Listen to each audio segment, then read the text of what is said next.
Welcome to the Cabin Culture Podcast, where we spend a little more time diving deeper into all the fun parts of cabin culture. We like to think of this as both the material and imagined expressions of how cabin lovers, dwellers, builders, designers, and dreamers wish to live a more simple and authentic life. Another friend from the DMs, Emily South, joins the pod for this episode to share the story behind Appalachian Aframe, her family's 1970s A-frame cabin in a fellow Boone, North Carolina area rental to Janice. When the conversation is cooking, sometimes you don't even make it to your prep questions. And as Janice points out at the end, she's got a whole list of them they'll need to dive into on another episode. On today's episode, Emily shares some of their thought process behind investing in real estate as a dual self-employed family, creative solutions to renting larger places to a smaller group, and pandemic impacts to the short-term rental market over the past few years. Hope you enjoy. Yay, I'm so excited to chat. I know. I wish we've been able to meet in person, but this will just have to do. It will. You're one of those people on my list who I've talked to for years now and never in real life. And it's always weird to meet in real life. This is as close as we're going to get. After having had so many conversations via Instagram DM. So it's great to meet you. Thank you for doing this in the middle of the day, no less. No, this is actually good for me because no one's home. So that's the best. Great. Your backdrop is amazing, those shelves. Thank you. Made for Zoom. We don't usually have the desk here. And I was like, I have to take a shower. Can you just go make it look good to my husband? I was like, move the desk, please. Well, your husband does video, so I'm not at all surprised that it looks as good as it does. Okay, great. Can you start by introducing yourself and your husband, who's not here, but just so the folks know the humans behind Appalachian Aframe? Yeah, sure. So my name's Emily. Husband is John. Last name is South, like the direction, not Smith. Have to make that very clear for him. That's more of a him thing than a me thing. That gets confused a lot. People think that it's Smith. I don't know why, but it does. Like even at our wedding, when we were walking in, the DJ said it wrong and someone's head exploded. I don't know why. They're really not the same, but. That's so funny. My last name actually is Smith. That is really funny. Yeah, you would think it's just the difference of an O and a U, I guess, is too much for some people. I've never been called South though, so it's weird. Yeah, Smith all the time, but Smith is a bit more common, so it's probably Okay, tell us where you live and what you each do in the real world. Okay, so we are primarily based on the north side of Charlotte, like in the suburbs. And John we both are self-employed. I think that's an important part of the conversation. He owns a production company. I use that term loosely because he is the production company. We don't have employees or a staff. And he works as a director of photography now. And gosh, I think he's been on his own since 2007. So we've done that for quite a bit. I have taught yoga since 2012-ish. My primary function is running our life and our house and being hands-on for our 3 kids. More than a full-time job. Yes. And so I do that. I teach yoga a couple times a week. And then I'm pretty much the one that manages the day-to-day stuff with the A-frame. Okay. That was going to be my next question. But before we get into your roles with the A-frame, can you introduce the house to us? I have been following you all for a long time. I feel like you are one of the first. Obviously, we have a cabin in Boone, and I feel like you were one of the first other cabins in Boone that I found on Instagram, like probably the first, and I don't even remember how. But for folks who don't follow you or know you, introduce yourself. Okay, so we're on Instagram under Appalachian Aframe. I'm trying to think of when we bought the house in spring of 2019. So I know when we had made the offer on the house and we're in that closing window, I know I set up the Instagram account and there was a lot of back and forth on what the name was going to be. And so that's probably when we would have gone live on Instagram, would have been in that spring kind of season before we had really taken ownership. And I didn't tell anybody about it until we closed on the house. That was a thing for me. I just wasn't gonna put it out there. I don't even think we told friends. I didn't tell anybody until papers were signed and it was a done deal. Oh my God, you have so much more self-control than me. I was celebrating when we signed the contract on the cabin in Boone. Literally, I was with friends and I was like, champagne for everyone. But you were much, it almost fell through. So, that's the thing. I think, and how we were going about that too. It was sort of a weird arrangement. The person who was selling it for sale by owner, and they listed the house for sale in April of that year, but they didn't want to close until July, which is Was it a rental? It was a rental, but more importantly, the whole reason they owned the house was their daughter would stay there for like half the month when she was taking classes to become an acupuncturist. And so she lived at the house when she was doing that, and then they would just rent it out when she wasn't there. And they wanted her to be able to have access to it to finish her program, which I totally understood. And so part of our offer was, hey, as long as you will clean the house after she's there, we're fine letting her still have access to the house. It delayed us getting in and doing any type of renovations and things like that. But I think ultimately it's what got us the house, because we were just super easy to work with on that. And I don't recommend that to people, because it could have been a horrible situation, but they were, nice, honest people. It was really easy to work through, but it provided some challenges too. But that was it. So it was kind of a weird situation. And I think they didn't realize most buyers weren't going to be okay with that long of a closing, because you can't lock in an interest rate. So it would have only worked if someone was paying cash. That was the other thing. But So you all bought the cabin in cash? No, absolutely not. No, Okay. We have a mortgage. So my point is, what our real estate agent told us at the time, when you go in and you're borrowing on a loan, most lenders cannot lock you in at an interest rate, I think probably past the 60-day closing window. Yeah. And so this was months, it was a much longer closing window. And so our agent had kind of worked it out with him. Hey, we can do a 30 or 45-day closing, and then we'll just give you guys access to it, basically like a rent back type of situation, rather than worry about interest rates changing. Right. Although even comparatively now, thinking back to 2019, you probably have an insane interest rate versus what you would get today. It's so good. I hate talking. I have a friend who has to sell their house and buy a new one. And I just said, I think it's better that we just don't discuss what my interest rates are right now. I know we just moved in December and sold a house with like a 3.5 interest rate. And now that hurts. And now we're at like almost 7%. I think it's 6.875. Oh, I guess it could be worse. Yeah, I guess. But when you look at, the crazy part is when you look at like how much extra that is per month at the beginning of a loan, if we can get it down to 4.5%, it will save us over $1,000 a month, which makes it a really intimidating time to think about investing in any new cabins too, because we're talking about doing another build and selling 2 of ours and putting them into one. And the biggest thing stopping me at this particular moment is just like, what are interest rates going to do? Because we're going to have to take at least a small mortgage out on it. And it makes a difference. And I know there's all these people out there and they're like, what is it? What do they say? You marry the house and date the rate. Good for you if you can live your life that way. When you're self-employed and it's your money, it's a different, I don't know. I just approach it differently, but good for them. I know. That's what they told us when we bought this one. And I will say it works to our advantage in the sense that like in our small town, historic Hillsboro, there's like not a ton of available houses. And a year ago when the interest rates were low, when one would pop up, it was just like cash offer after cash offer. So you couldn't compete if you didn't have cash to play with. And so the high interest rates did help. And that we didn't have any competition for the house, which honestly doesn't make sense to me because still cash offers would win. Anyway, we didn't have competition for it. We never would have gotten it if it were like 6 months ago. So now I'm just like every night praying for interest rates to go down. We'll see. I think they're going to have to eventually. Just hold out, hold on. I know. Okay. So talk to me about how you got to the point of buying the cabin, because you entered the Boone. For those who don't know Boone is like a very interesting, it's a mountain town. It's a college town. It also has long been a center of tourism. So I've been going there with friends for the last 16 years, but I would always rent mostly through like rental agencies. It was always like these cabin companies and you would just rent through them.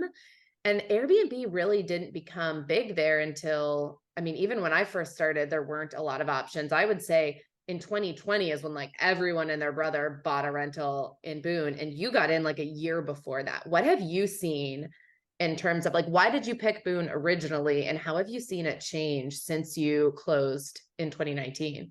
Yeah. So I have an older sister who lives here too. She built a house in Boone. It's just their family's house, so they don't rent it out.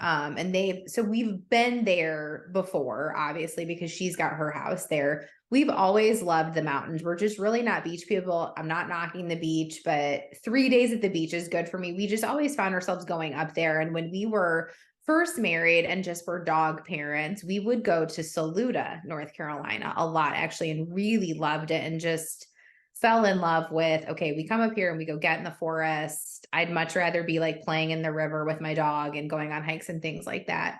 And we talked, I'm trying to think. So we already had our daughter, and then I had a baby in 2015 and 2016, like back to back. And then probably a year after that, John was like, look, we're getting into a situation where we're going to have money and we need to figure out what to do with it, which is a very great problem to have, super fortunate. And that whole conversation of you're self-employed, you do not have a corporate sponsored health insurance plan or retirement plan. And so we really had to think about what we wanted to do with this. And because he knew other people that did what he did for work, but then also kind of invested in real estate, we started talking more and more about that. And we looked at a lot of different places, all kind of in the mountain area. I think when we were first looking, we were actually looking in, Lake James and the Morganton area. And we just could not find what we were looking for out there. And I also knew I did not want to be more than 2 hours away from wherever we decided to go, because it would be way too hard to get to in a pinch. It's like literally door to door from our house to the A-frame is a 2-hour drive. It's great. That's the perfect distance. It's the perfect amount. And I still find it hard to go up in one day. If I need to go do something, I better leave here at 6 a.m. to feel like I have enough you have the time. Full day. Yeah. Yeah. To have the full day, because it's 4 hours of driving round trip. So yeah, I would say 2017, 2018, we really started to talk about it and look, and we were having a hard time. We did not have a huge budget. We're the type of people who will have somebody tell us what they think we can afford and then go much lower, because it's just more comfortable for us that way. And the Morganton's Lake James area just wasn't working out for us. And I think we were not super appealing clients to real estate agents because we didn't have $1 million. We didn't just have a ton of cash to go buy a place. And then we started just looking on our own. We would have the Zillow alerts and things like that set up. And that's how we found the A-frame. Was it popped up on a notification that John got. It hadn't gone live yet, and it was for sale by owner. At that point, I had gotten in contact with my sister's real estate agent in Boone and told her our situation. And she was like, listen, I'm going to help you out because you're family of an old client. She goes, but I don't think what you want exists for what you're saying you want and the amount of money you have to play with. She's like, I just don't think this is going to happen for you, but we'll see. And I sent her the listing and she was like, something's wrong with this place. She's like, it's priced way too low. I don't want you wasting your time and coming up here with your babies until let me go look at it and I'll send video back or whatever. And then we'll go from there. She calls me from the property and was just like, you need to come up tomorrow because if this goes, it's a good sign. Yeah. She was just like, they're planning open houses this weekend. If you don't get up here before, then you're going to lose this house. And we had lost. Like we couldn't even go see a house back then before it was going under contract. Like you're saying, houses were just going left and right and we couldn't even schedule showings and get up there. So it was very frustrating. I'll be really honest. I just was like, this isn't going to happen. It feels just way too complicated. You get jaded, you get burned a couple times where you're like mentally and then you lose it. And so then it becomes harder, the like endurance. It does. And you're investing a lot of time in it, particularly too, if you don't live close by and you're making trips there to go look at stuff, which yes, you should plan a day or whatever and batch showings. But at that time, that just was not easy too. Plus I'm working against my husband's work schedule, which is not set. It's erratic. He can be in town one day and on a plane the next day. And you want him to see it to make such a big decision. Yeah, for sure. Like he had to be there. He had to be involved. And so we just that in that conversation, we said, fine, we'll come up tomorrow, set up the showing. We'll come up. We came up and we put an offer in, like I think we had to go to her office. Obviously we had to like cut a check and sign the contract and stuff, but we weren't even 30 minutes outside of Boone, and she called us and said that they accepted the offer. So they just wanted it to be done with. They didn't even want to wait for the open house. I just think they didn't fully understand what they had or saw the potential in it that we did. We got it for $10,000 less than they listed it for too. In that crazy market. I think we got in just before things got nuts. I think like I can't stress enough the good luck we had with this, because we probably bought the house 6 to 9 months before other people started doing that. And then to your point, it did start to get crazy during COVID. Yeah. But for us, you know, we had only been open and renting the house for 6 months before Watauga County shut down. And so it's really interesting. Yeah. It's really interesting me to look back at that time and see all these people who decided that was the time to go and snatch up these houses. But I also think people just wanted somewhere to go. I think so too. And they were all renting places. I think that was like in 2020, people were like, well, we can't travel, we'll go rent someplace. And then they'd be renting it and they would think to themselves, I've heard the story a bunch, like, I wonder if we could do this. And it planted the seed. I do think that's what happened. Yeah. I don't think a lot of people had traveled using, Airbnb has been big for a while, but I still think there's a large population of people who weren't traveling using Airbnb. But during COVID, I think even that changed. And so it started the wheels turning for a lot of folks. I think so too, for sure. And it's funny because I do think there are some people who stayed in other or people they stayed in ours and then came back after the fact and they're like, we think we're going to do this. I'm like, okay. I heard that a lot. Yeah. So hold on, I want to go back to the very beginning of that. So when you first went into the cabin, you both knew right away. And I heard something recently when we were selling our primary house, our realtor said, people make up their mind in like the first 30 seconds. And then they spend the rest of the time touring the house, rationalizing the decision that they already have. So if they're like, this isn't it, then they'll just find things that tell them why it's not it. And if it is, they're just like, no, that's not a deal breaker. We can fix that. We could, when you all walked in, did you feel that? Did you know right away? And what were the things that sold you? I think so. For me, the biggest thing was I didn't just want to have a second house. And a lot of the things that were coming up in our price range were just other houses. And there wasn't anything special about them or that felt different. And this is so woo-woo. But a long time ago, before this even became a conversation, I was reading this book, and I always say it wrong. It's by a woman named Kate Northrup. And it was a book about how she got herself in $20,000 of credit card debt or whatever. And it was how she reworked her relationship around money and finances. And part of the exercise in this book, I think it's called Money, a Love Story. It was to make a vision board about what your life would look like if finances just kind of weren't an option, or you had all the money that you needed, what things would be in it. And so I had this board on Pinterest, and it was full of pictures of which I now know is a Black A-frame in Vermont. Yes. Okay. Iconic. Yes. Very beautiful. So I was just like, I want to go away in the woods. I was also trying to think before it probably would have been around 2018. Maybe there were some weird things going on in my life and had, kind of some hard losses, and just a really strange time of life as an adult. And I went away to yoga camp, and it was out in the middle of nowhere in the woods. And I'm not a camping person, but I just loved the fact that it was quiet and my cell phone didn't work and no one could talk to me. And that was really eye-opening to me, that my life had gotten too noisy and I needed something different. And so I would see these pictures of this house and I was like, that's what I want. I just want this little old A-frame in the woods. The woods is where I feel settled. Some people like to go get into the sea. I want to be in the woods. That's where I want to go. And so that was kind of, that's what started it for me. And so I just wasn't really excited about most of the things that were coming up. And then that one did. And I was like, oh, okay. I think I can get excited about this. Was it the fact that it was an A-frame? Was it the location? I think it was the fact that it was an A-frame. I also, this might sound strange to people, but the way that the property set up, it's only 2 acres, and we didn't want a ton of acreage because with that typically comes a lot of exterior upkeep and mowing, and it's just a thing. And I, being realistic about our situation and John's work schedule, he's not going to be able to be running up there and doing that. And so when we got there, I loved that it was all wooded. There's really not a lot of flat space, and there's not a lot of grass there.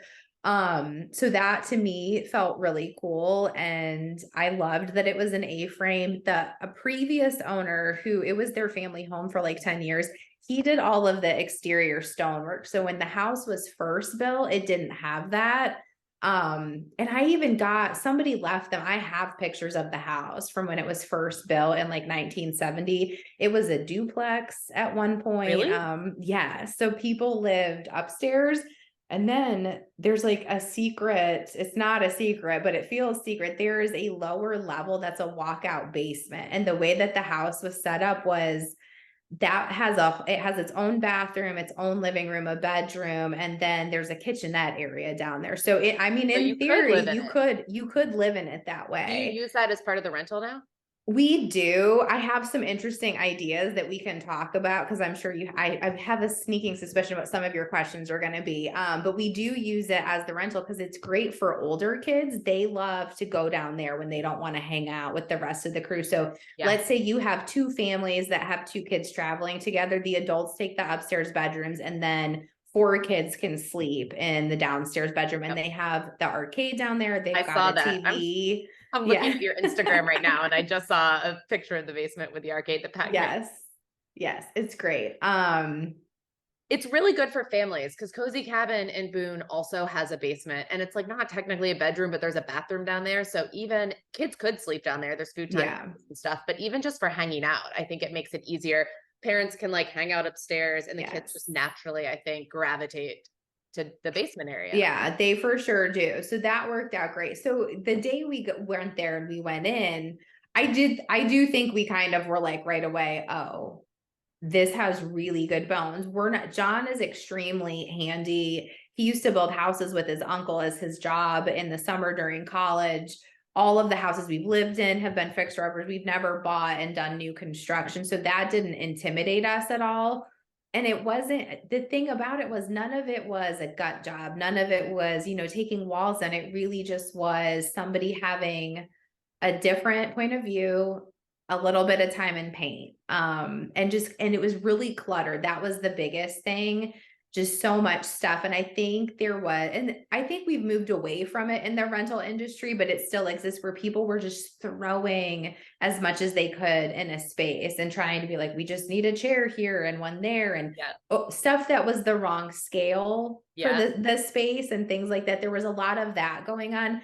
So that was one of the first things we did when we could kind of take possession of the house a little bit, even though we weren't fully using it yet, if that makes sense. We came in and just took out like 12 to 14 trash bags worth of stuff. They left that much stuff there? It's crazy. Yeah. It was just, and they were renting it like that. They were renting it. The rental industry has changed so much. I know. It's just wild how people approach it. And we just kind of went in and rearranged it. It just needed a really good declutter, like a real solid deep clean. And kind of start from there. But in hindsight, I wish we wouldn't have rented it out at all until we had redone it, because we probably had about 5 people rent it before we closed it down, did all the stuff, and then reshot it. And so that would be my advice to anybody in a similar situation is if you can get away without doing that, then I would have done that differently. But because it impacted reviews, like those first 5 reviews? It didn't. We got good reviews. And the other thing that was weird, when we bought the house, we inherited rentals that they had booked. And I guess, I don't know if it's changed at all, but my agent also had owned rental properties. And she said, you have to honor rental contracts for like 180 days or something. She's like, so if they booked it and they rented it before closing, you have to honor it. There was something with that. I haven't ever heard of it being required, though. That's entirely possible. But I've seen a lot of people doing that as just like the right thing to do. Like people have their vacations around this. But honestly, if you're going to be making all positive improvements, aside from the price point, which can be tricky, because if you're going to make a bunch of improvements and want to charge more for it and you're stuck with those rates, but it's always better to like under promise and over deliver and show up and see what you did with it versus the cluttered version that was before. That's probably a win-win for both people and would lead to good reviews because they're getting a great deal. Yes, they were getting a great deal. And that I shot myself in the foot definitely in the beginning of just not being priced probably where I should have been. But That's so hard though. It's so hard. Even now, I think it's getting tricky again. I don't know if you're noticing that in Boone. I think you're in a unique, I think you're in a unique situation because you've got places in different markets, and I do think Boone is getting tricky again. And I was already at a point where I felt like we had kind of hit our ceiling, and I wasn't comfortable going any further over because it's just like, it's what's fair. It's what's fair. I think the other struggle right now is I'm just finding running the place the way I want to is getting more and more expensive. Yep. I totally agree. And it's really hard to balance that and I don't want to impact the experience people have, but also be smart about how the cash flow is. I know. But it is a business.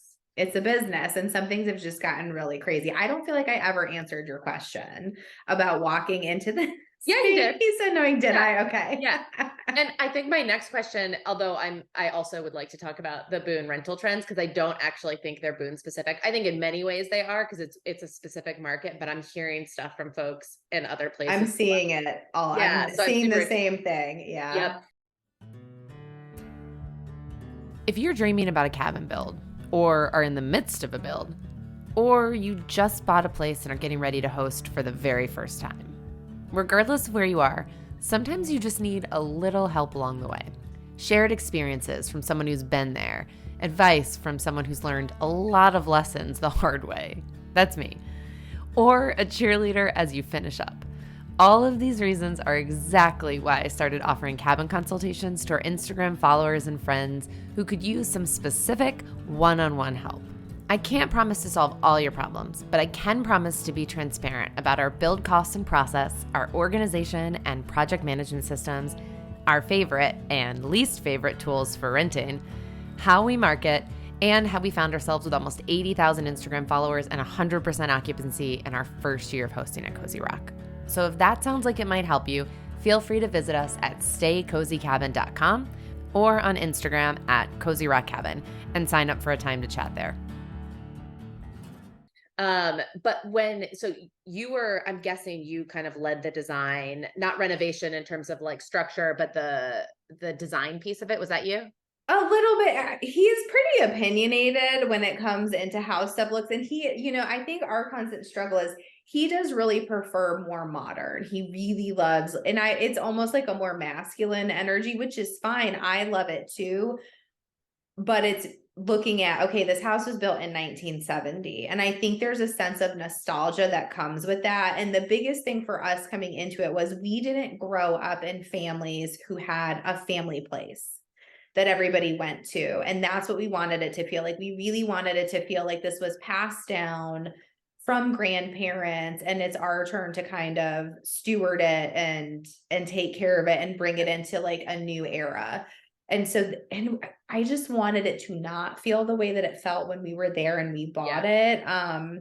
And so I didn't have a clear vision when you walked in of like what it would look like. You were just like, it's not going to look like this. I think, we needed to be in there, and again, I had my board and I was pinning ideas and things. And it was just, but then once we were in it, we were like, okay, here's what this place is going to need. And also looking at what our budget was both in time and money and what we were going to be able to do with that. I was really relieved that for the kitchens and the bath, or I should say the kitchen and the bathrooms were fine. I didn't feel like they were unsalvageable. It really, a lot of what mattered to us was we replaced every light fixture in the house because they all needed to go. And then we painted every square inch of the house, basically. And I know that's really controversial when you have a wood interior with TNG. The place smelled weird. I don't know how, there's not a kinder way to say that. There was just a weird smell in the house. and the stain on it had oxidized. So it wasn't pretty. It was like hot wing orange. And there's not, and it's like, there's not a lot you can do about that except for sanding it all down and starting over from scratch. And that we didn't have the time to be the labor on that. And then subbing that out, I don't think we would have had the money to do. Especially in an A-frame, because we're not talking walls that like you just need a step stool and you can reach all of them. No, we're talking like scaffolding. Yeah, it's and I mean, trust me, the crew we hired to paint, half the dudes were awesome and half the dudes hated us because they just did not want to have to do this job. It wasn't easy.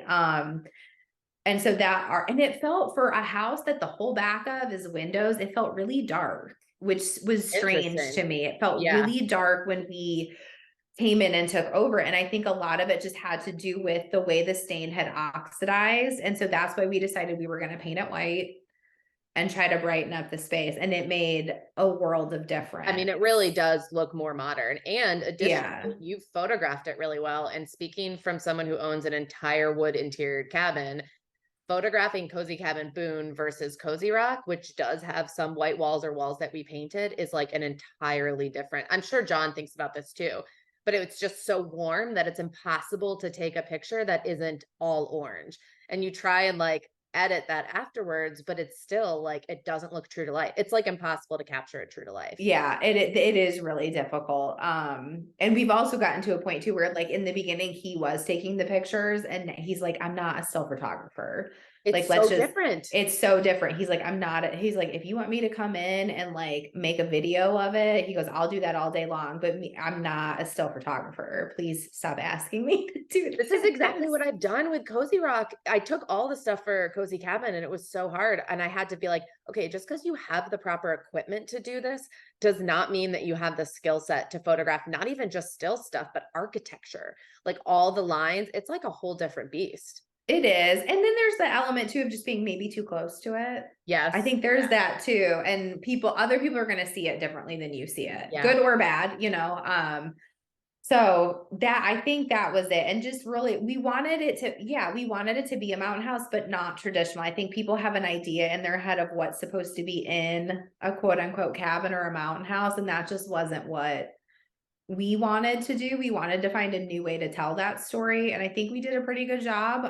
Yes, you did. It is modern, but it still has a very cozy cabin element to it in a way that is not like bears on the wall or like, you know, moose paintings, spoken from someone who decorated her entire first cabin that way. So I'm not like criticizing that we only changed it last spring.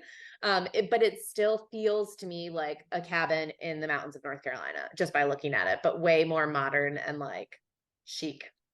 Yeah, we tried. And it's like, we kept some stuff that I think that shocks people because we bought it furnished. And that was, again, going back to why we had to cart so much out of it, is we did buy it furnished, but there was so much in there that didn't work, but we kept the things that worked. I was just there with a friend this weekend and she's like, God, this couch is so comfortable. I'm like, it is. And it was here when we bought it and it did not make sense to get rid of it. It was comfy, which I think is the biggest thing. And it looks good and it's clean. So why am I going to get rid of this just to put something new in? I'm sure down the road, I'm going to eventually have to replace it, but that's my advice to people. If you come into a situation and you do have things that aren't broken, you don't have to fix every last little thing. And it was all about, let's change what's around it. Let's change the color of the walls and the light fixtures and the rugs and the pillows that are on it. You wouldn't even know looking at old pictures to now. I think it would have to take a really discerning eye for people to be like, oh yeah, that is the same couch. Do you have any before and afters? I searched your whole Instagram and didn't think that I saw any. I have some. I need to be better about putting it up. I wish the ones that before, I don't have like really bad befores, and I wish I did have some. I think I was able to pull like old listing photos of the times that the house sold. That's my one big regret with the Instagram, is that I didn't do a good enough job chronicling when we were getting going and all of that stuff. It's taken me like these 4 or 5 years to figure out the Instagram game. It's not easy. Which is so interesting because I found yours and looked to it as an example. So you're clearly very good at it, but it took you a while. I feel like it did. And even I've gone back through and I've archived stuff because I was like, I don't want this. I don't want this. I've done It's that. in here. But that's one thing I wish I need to be better about that. But there's some pictures that are wild. Like oh my God, Janice, there was in the loft, there was a taxidermied, what I think they thought was a raccoon, but this was not a purebred raccoon. And it was What do you think it was bred with? it kind of looked like a possum. It looked like more possumy than raccoony, if you want my honest take. So It that was clearly stayed, obviously. obviously no. He freaked my children out. They were like, he's not staying." Right? He's not And staying. And real dead animals on walls are highly controversial. I mean, I don't know. Yeah, it's a thing. I like more like the tongue in cheek, whimsical, and like we've got a very geometric deer head because John loves stuff like that. And you've got one of the really cute guys with like the monocle, right? Yes. Well, we have See, 3 of them now. We couldn't stop I with love just it. one. We keep buying them. They're so cute. I want the bear one for over the fireplace in the basement, but I don't know how I'm gonna hang him up on stone because it's rocked. But that's like, yeah, see, it gets complicated because then I'm gonna have to like drill into that, and I don't know if it's worth that. Yes. Ours was totally a $800 impulse buy when we were at oh no, the place right in Blowing. You were at Mustard Seed, weren't you? Mustard Seed so. Market. Yeah. I think so. I mean, and it was just, now they're everywhere. I see them at multiple places afterwards, but I was just like, we like went and saw it, and then we went and had lunch and drank probably like 2 or 3 cocktails, and then we're like, well, I guess we have to get the deer. It was a really good decision. No, I think they're super fun and cute. So I do love stuff like that. And we got really lucky again in the pandemic. I think I was very surprised by how many people had us on their radar and were following us on Instagram, because I was feeling real bad about life. I don't know what happened in your business, but the rental business shut down for 2 months. Well, our main source of income also shut down. Yep, me too. And it was very stressful. It was a very scary time of life. And we were living up there because we were losing our minds. All 3 kids are out of school, which every parent will tell you this was a really hard time of life to be doing that. And so we would go back and forth, and we were up there one time. We also, like right before this happened, had just bought a new hot tub, which was a huge investment. Like for the A-frame? The new hot tub got put in like not even 4 weeks before close down. And you're like, no worries, we're gonna make the money back in the next couple months. Yeah, exactly. We have a hot tub. Because we have a new hot tub. Watauga County was like, no, you won't. No, they said no to that. And we were sitting in that hot tub one night, and I was like, I'm really going to miss this place, because I just did not see the path forward. I did not see how this was going to go. And we were, while we're living up there and we're just working on stuff and trying to channel this energy, the girls over at Holistic Habitat reached out because they were wanting to get out of Charlotte. They wanted to go to the mountains, and they were like, hey, we've been following you. Can we shoot product in your house and we'll leave stuff for you, which was extremely kind and generous. And that really helped me out a lot. It was just, I was so taken aback that because I had been following them. I just wasn't anticipating that or expecting that. And then I think that was kind of like within the next year, then there were like the photographers coming around, and that's kind of how all that spun out of that time. But it was really interesting. But they were a great resource for making the place feel the way that I wanted it to. And they love the mountains. They ended up buying a house. One of them moved full time up to the mountains because of spending all that time there. I think so, because she came to our place, and she probably stayed at a couple other places, and was just her response to it was, I don't want to live in this city anymore, and I need to get out. Well, and a lot of people were feeling that way. And what's interesting is those 2 months were really panicky. I felt the same way. My video, like in a matter of 3 days, every client we had. Did you have like weddings canceled? Were you doing weddings then? Yeah, weddings were canceled. And then like commercial clients would call and be like, can I get out of our contract? Because they weren't sure what was going to happen to their business. So paying for this right now wasn't going to work. And then I have a long-term rental, and everyone who lived there was in the restaurant industry. So in a matter of a month, they were like, we don't know how to pay rent right now. So I was like, literally every stream of income is stopping, and every expense is still there. Like my expenses aren't changing. But I will say, and this is what's been interesting to watch in the Boone rental market, is that late 2020 and 2021 were the best years we've ever seen there because people weren't traveling out of the country. We were near 100% occupancy for a couple months that had never happened at that cabin before. And so it definitely made up for it. But in those 2 months, you have no idea what's coming, right? So you're like, so I guess my question for you is like, what did you notice in terms of trends, and even bringing us here to 2023, what are you noticing now that especially travel has really opened back up again? Yeah. So, I mean, we were far busier than I would have anticipated. I didn't see that being the thing, like, oh, people are going to want to come here. This is what it's going to be. And so at that point in time, like, I definitely lowered our rates from what they had been, because I was like, well, if we can just get people in here and cover the expenses, that's all we need to do for right now.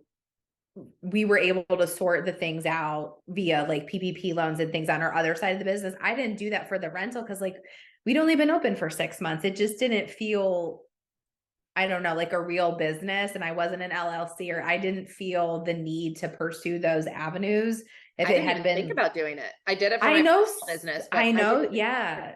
But, and I did, and in hindsight, I'm like, well, was that a mistake? I don't really know. I don't know if something that had only been generating income for 6 months would have even qualified for all that. But I do know other people who owned multiple ones, and that was like their main source of income. They did pursue those channels. So, you know, that, to your point, we're doing that on the other side of things for the other business. I'm dropping prices because I just want to get people in here in this uncertain time, cover the expenses. And then it, like, we were just busy all the time. And it even kind of got to the point where I had to change how I was taking bookings. I didn't want to do same day turnovers because it was just really stressful. And so I stopped doing that. And it was especially stressful with the new cleaning protocol. Like, yes, I had always done them before, and we do them now. And during that time period, I had started booking days in between, both to allow our cleaner to have extra time, but also to like, she would leave the windows open and let it air out, because we still didn't know like a ton of like. It's weird when you look, when you look back at that time, like it was just very, for some people it was very scary, or some people it was just an annoyance. That's a whole separate conversation that I don't even care to have with people anymore. But we were just trying to run a business and keep our team safe and keep other people safe. So we definitely were doing that buffer day in between. And so just the way we ran the business changed. And then the other side of that was we were losing staff because my cleaner had a great core team. And so it was always the same people coming in and doing my house. They knew how it was supposed to look. They just knew what our deal was, and they were great. And then she had to let them go so that they could collect unemployment. And then she never recovered from that. She just really struggled to get good help in after that time frame. So that got a little bit challenging. But just after those 2 months, because after that they should have been super busy, but just those 2 months was enough for them. My thing would just be the conversation around valuing your cleaning team and paying them well. I think that probably had more to do with it than anything else. And at that, again, I was kind of working with like a third party person, because sometimes she was the one who came, but most of the time it was her staff. Yeah. And since then I've changed again how I do all of that. And it's really tricky in the mountains, I feel like, where we haven't had any issues.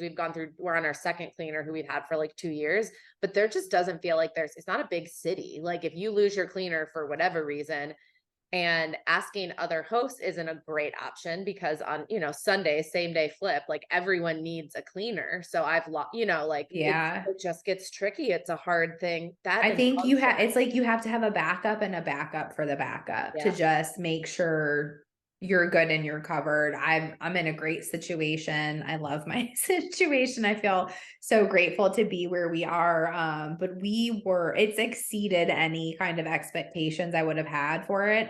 But now I think I like the questions that you're asking, I think things are shifting back to the way they were pre-pandemic. This has been a very slow spring for us. Us too. But I'm okay, this is the weird thing though. I've never had an in April where I could get a good gauge on what April is the weirdest month in Boone. it It's is so the different. weirdest month, but and Yeah. it's like my first April was shut down because of the pandemic. So I didn't have that benchmark to go off of. And then after that, it's been fine. Typically, this April we were slammed for some reason, which kind of came out of nowhere. And then May was really slow. And then all of a sudden I got these last minute bookings that like filled up the calendar. So I do wonder if we're moving into a time frame where people aren't going to be booking as far out. I've had to shift what I'm doing. I was doing the seasonal opening. I'm going to open up the season. We're going to do it a little bit in advance because we weren't ever booking more than 4 months in advance anyway. So it didn't make sense for me. I was also trying to control things a little bit. It felt like things were getting way out of my control the other way. And so I needed to change it to this. And it's hard for me to plan with the situation. My husband's in with work. His stuff can be very last minute or change. There have been plenty of times where we had to cancel spring break up there because he had a gig come in that he had to take. Yep. And we just decided as a family, we're like, well, we're just not going to go, then it's fine. And so I've had to adjust from that. So what I did recently was I did open the calendar for the entire rest of the year. I'm not booking a whole year out because that just seems too much for me right now. And what was the other thing I've changed? I'm back to letting us have same day turnovers to see how it goes. Cause I cleared that with my team first. I said, I don't want to put undue pressure or stress on you, but I also want to be able to pay you. And if we have a total like nosedive on bookings, I don't have money for you anyway. Right. And they're like, no, we're good. We get it. Like things are going back to how they used to be. And so we need to adjust. So they've been great about it. So I think we're just going to kind of have to wait and see, but I don't think it's going to be as far out as it once was. I say that though, all my holidays are pretty much booked except for Thanksgiving. Especially the mountains of North Carolina. Families that go to the mountains for Thanksgiving and Christmas and New Year's every year, it tends to be like a yearly ritual for them. Right. And those families know that if they don't book in advance, they're not going to get a house that fits their needs because those always book we've had Christmas book over a year in advance before. I think those people just plan. It's every other date that I'm always like not sure what to expect. Right, exactly. And like this was super weird. We weren't booked. This is the first time that we haven't been booked for app graduation weekend, but I was thrilled because I made the decision that I was taking it for myself. So I did that and I was okay with it, but that's a first for us that we weren't booked in advance for that weekend. Because we're not very far from campus. But I think like people need to be kind of prepared and adjust accordingly. And I know that everyone's having the conversation about direct booking sites. And I've gone back and forth on it.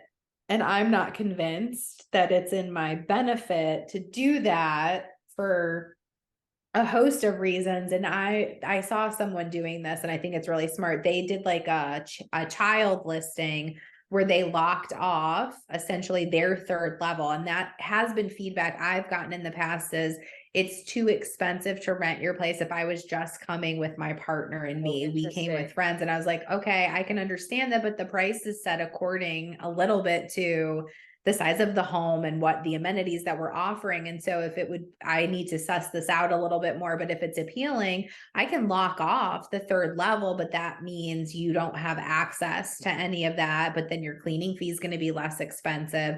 And I can for sure lower my nightly rate. And they're probably fine with that. If it's just 2 people or 4 people, then because even like I was just there with a friend this week and we never went down there. There's just no reason to, if you're not traveling with a big group or with kids in a family. So that I think that to me makes a lot more sense to explore than a direct booking site, changing the type of homeowners insurance I have, because I would have to do that. I just don't understand. I've had a lot of conversations like this, but I don't understand the appeal of direct booking other than saving money for guests, which is fine, but it's also a business. So from a business owner perspective, and especially if you're already booking for the most part, like why put yourself at risk? You don't have reviews and I don't know, all of that it feels like maybe not regardless of how you feel about Airbnb, but like that platform markets for you. They put you in front of an audience, they protect you. You have like someone who has your back. Theoretically, I know there's some complaints about how that plays out, but I don't know. I just don't see the juice doesn't add up to the squeeze for me every time I look at it. That's because I would be doing a lot more work and probably incurring more admin expense on my end to get it up and running to do this. And at the end of the day, the only person benefiting financially is the guest, which I can appreciate that. And I can understand that. I think there's better ways to incentivize guests, like repeat guests, offering discounts to them if they're great. And I don't know. I think I'd love to hear from somebody who's doing it and it's just great and fine. But it hasn't made sense to me yet. And all that to say, do we let people we know personally direct book? Sure. But that's because I know you. So that's been fine, but that's a very minute percentage of people staying at the house. So very different exception. I think it's a very different exception. And I think if you're in a situation where you can kind of close off part of your property and make it a smaller listing, that might be more appealing to people. So But when I see new cabins open and start with direct booking only, I'm like so confused. Or when things slow down going to direct booking, it's like, wait, this is not a way to increase your bookings because things are slowing. Like this is an additional marketing platform that helps you, unless you're like really good at marketing on your own and you can do all of it that way.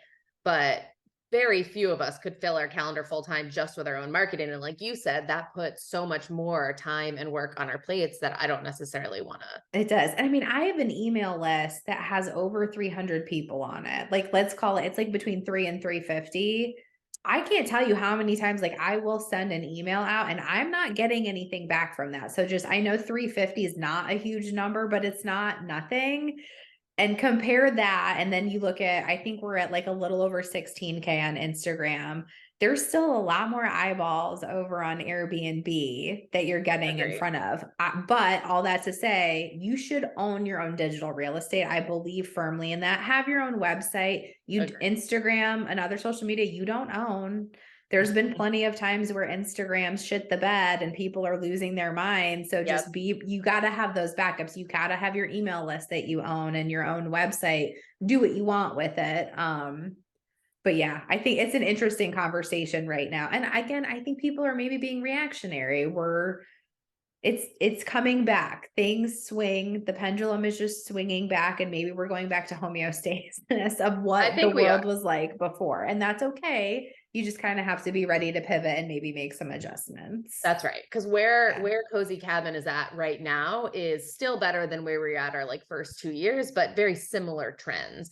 And so I remember in 2020 being like, holy shit, what's happening? Like we're booking like crazy.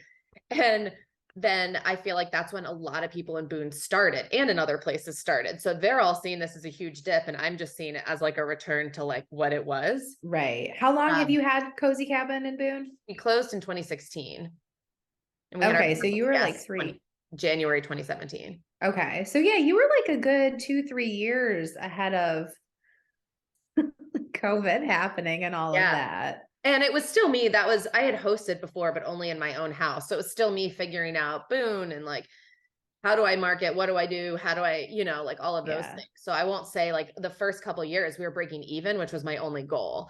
And then during COVID, we were like making profit for the first time. And I was like, whoa, what is this? This is amazing.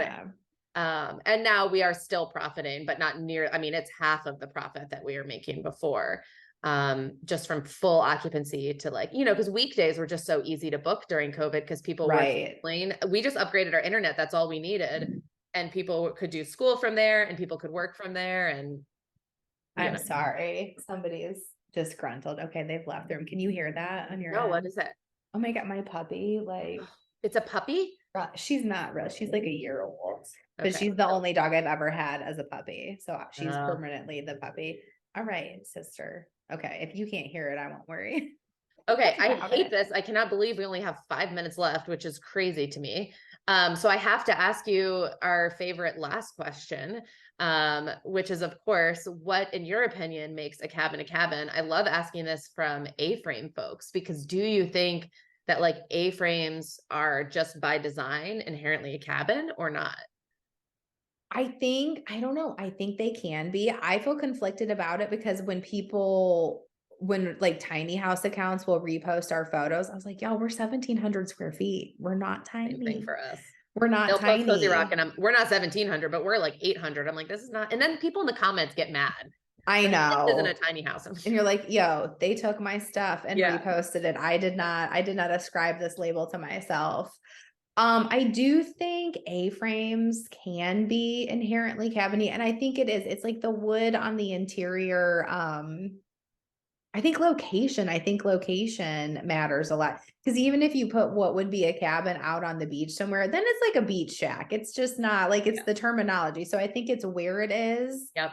And like, it's kind of how you feel in this space too, a little bit. I personally, if we didn't have the huge back deck that we did or the downstairs level, then for sure it is very cabiny.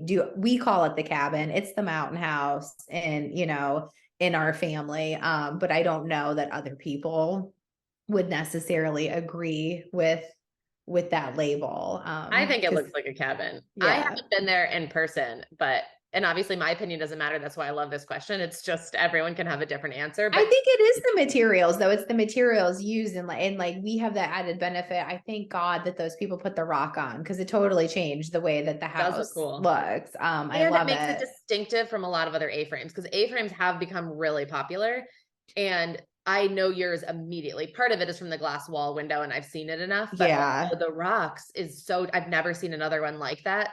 So I really do think that adds like a really nice. Yes. Big up to Mr. Westmoreland for putting those on. I really appreciate that he did that. That's for sure. I don't know. I think he did it himself too. He was a handy guy. This is the former owner. Yeah. We've connected a couple of times. I don't think he built it. It was built in 1970. And I believe he owned it like in the 90s for about a decade.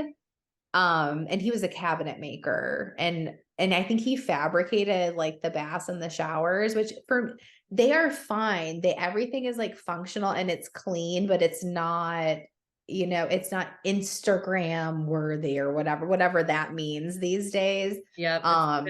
But it's like, man, if you've ever renovated a bathroom, that adds up really, really fast. Oh my God.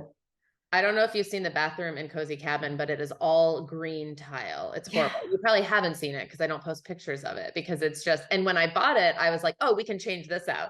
And then I learned more about renos, and I was like, this is not worth the time or money. It totally works. It's clean. It's functional, but I'm just not going to photograph it because it's not. Yeah. And we went in and I made them cute. We painted them white and we changed out the lighting and put like new mirrors and stuff in, and they're so cute now. But it is not a fancy like fire clay tile bathroom. And I'm so sorry, guys.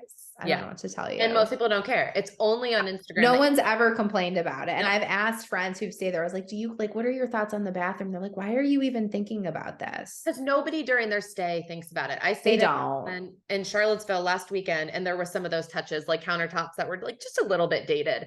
And like never during the stay did we think twice about the cabinets. All we could think about was like the beautiful views out the large windows and the atmosphere and like the fire pit outside, like all the good things.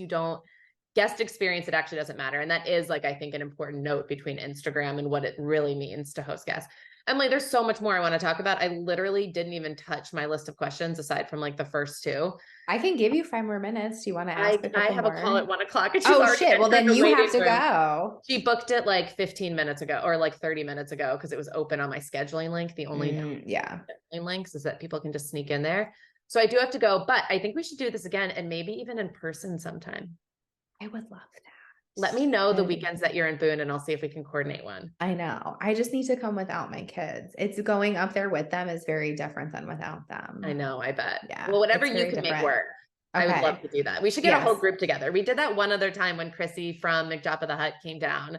Yeah. And it was the folks from the Weekender, and then Lauren and Cam and them and us. And it was really fun. I would love to do that. I would love to do that. Invite me. And I'll try to figure it out. Okay. It was nice to meet you. It was so nice to meet you. We'll be in touch for sure. Okay. Sounds good. Bye. Thanks so much for listening. And if you like what you heard, feel free to leave us a 5-star rating on Spotify or share some of your favorite parts over on Apple Podcasts and a review. If you have any suggestions for guests or feedback, you can always find us on Instagram at Cozy Rock Cabin and the Chalet Frame, spelled CHALA. See you next week, and thanks for joining us.